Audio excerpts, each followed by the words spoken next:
If you've been using social media in the last few months, you have probably seen an absurd amount of people posting insanely high-level lifts on Instagram or TikTok. People all the way down to 14 years old are now lifting weights well above what any sane human would call impressive. And every day it seems that the good old 2-plate bench is becoming less and less impressive by online standards. It's actually come to a point now where if you post your PR on Instagram, you may even be met with a crowd calling it mid, or spewing claims about how they lifted the same weight at a much lower body weight after a few months of training while recovering from a back injury they got while driving their Ferrari through their underground garage in Dubai. Now, I recently posted this video of Bubba Pritchett, son of the strongman Jerry Pritchett, deadlifting 261 kilos at just 14 years old. And the comments were filled with people saying that it wasn't even that impressive, when in reality, less than 0.1% of gym goers at any age could get even remotely close to this number. But why has this standard of what an impressive physique and strength level is gotten so out of hand lately? Why does it seem like everyone is benching 3 plates after a year of lifting? And is it even all real? Well, let's start with this.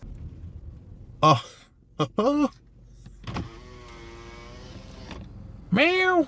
The way we consume gym content has changed a lot through our use of social media platforms. Now, social media, it runs on dopamine, aka it will only show you things that you've shown interest in. And if you're into the fitness and lifting community, that usually translates to showing you incredible physiques and a ton of videos of really strong people, with the occasional oil up. But when I started watching fitness and gym content back on YouTube in 2013, the guys just weren't as strong or as impressive as they are today. I remember watching guys like Christian Guzman, Nick Wright, Chris Jones and Matt Ogus, and I remember vividly that it was seen as pretty crazy when these guys benched over 3 plates, or that their physiques were often deemed way too good to be natural. Matt Ogus in particular was very often called out for being a fake natural even back then. I'm half natty. I'm half natty.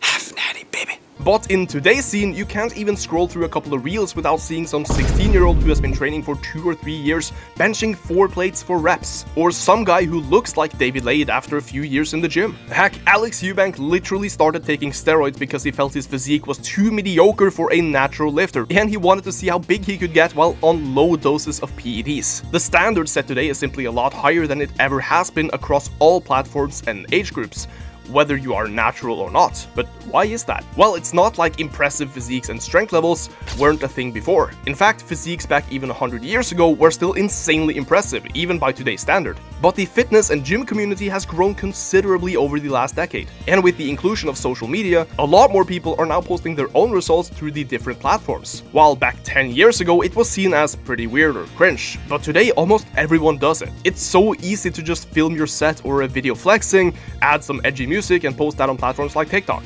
So these super impressive physiques today are simply much more visible to the public. And combined with these algorithms showing you more and more of what you want to watch, it may seem like there are millions of teens and young adults who are way ahead of you in terms of strength and muscle mass. But not only does it now feel like everyone is ahead, there is also a lot of truth to that. Take a look at powerlifting, for example. The sheer number of young and up-and-coming lifters who are now smashing world record lifts is higher than ever before. A lot of the top lifters in the world right now are juniors. At the World Championships last year, a junior got 2nd place in the super heavyweight division. And in the 105 class, a junior would place top 3 in open. In weightlifting, the current Olympic champion in the 89 kilo class is only 20 years old. And in bodybuilding, the guys winning pro cards are just getting younger and younger. Like, there is an actual element of inflation here, because guys do keep getting stronger. More people are in the gym and training hard.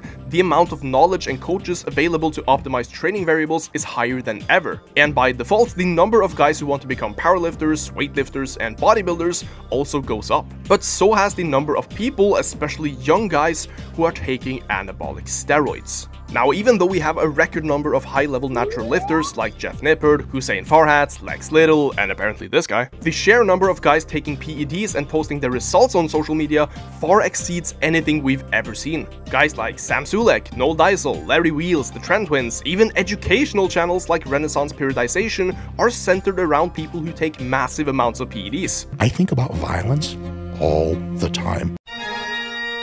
Thank you, Greg. Now, I don't think any of them produce bad content or are directly bad for the community. I enjoy seeing oiled up men as much as the next guy, but seeing all these super physiological physiques on a daily basis isn't good for most people's perception of what their own physique or strength level is. If you only ever watch the upper 1% do everything every day, you would start to compare and feel worse about yourself, even if you are in the upper 10% of gym goers yourself. And this is on top of the fact that many people will not post anything that looks remotely bad on their social media. Fitness influencers are not gonna post a picture of their physique in a bad lighting, without a pump or without flexing. At the same time, you're not gonna see some wealth guru publish a picture of anything that isn't high class, like smuggling testosterone across the border. Take a look at David Laid with a pump and good lighting versus him in a natural setting. It's very apparent that what is shown through social media is usually never close to realistic, at least physique-wise. But for strength, if you actually go to a regular commercial gym, you're probably not gonna see a single person in there benching 3 plates or deadlifting 5 plates for reps with ease. You're not gonna see anyone remotely close to these influencers or teens on social media. The moral of the story always comes down to this: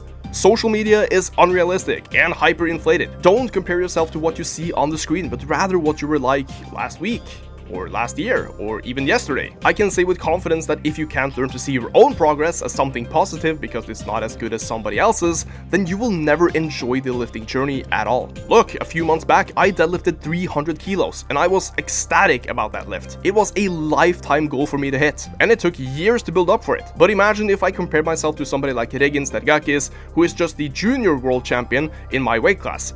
He is younger, he's much stronger, and deadlifts around 70 kilos more.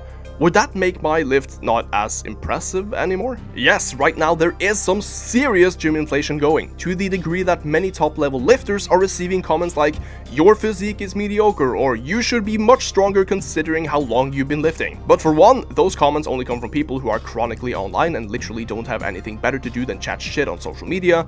And two, the average hasn't really improved. You're just seeing a lot more of the top level lifters every day than any person 10 or 20 years ago ever would. In fact, because there are so many more people in gyms nowadays, the actual average strength and physique might be going down. So you're actually doing a lot better even if you compare yourself to others than you may think, even though it's hard to realize, which is why I make videos like the one you're watching right now. So instead of being fixated on what some 16-year-old did last week on TikTok, take some notes and progress pictures of your own. Log your training, see how much you progressed, and believe that you can get a lot bigger, leaner, and stronger while still staying natural. The upper limit for yourself is probably a lot higher than you think, and even though the top level lifters of the world have gotten stronger, so have you. So let me know what you guys think down below in the comments about strength and physique inflation and social media, and what steps you've taken to have fun and actually feel good about your own journey. And if you want to take your own training and diet to the next level, I do offer professional one-to-one coaching, and you can always send me a message over on Instagram to know more. Thank you all so much for watching, and I will see you all next time.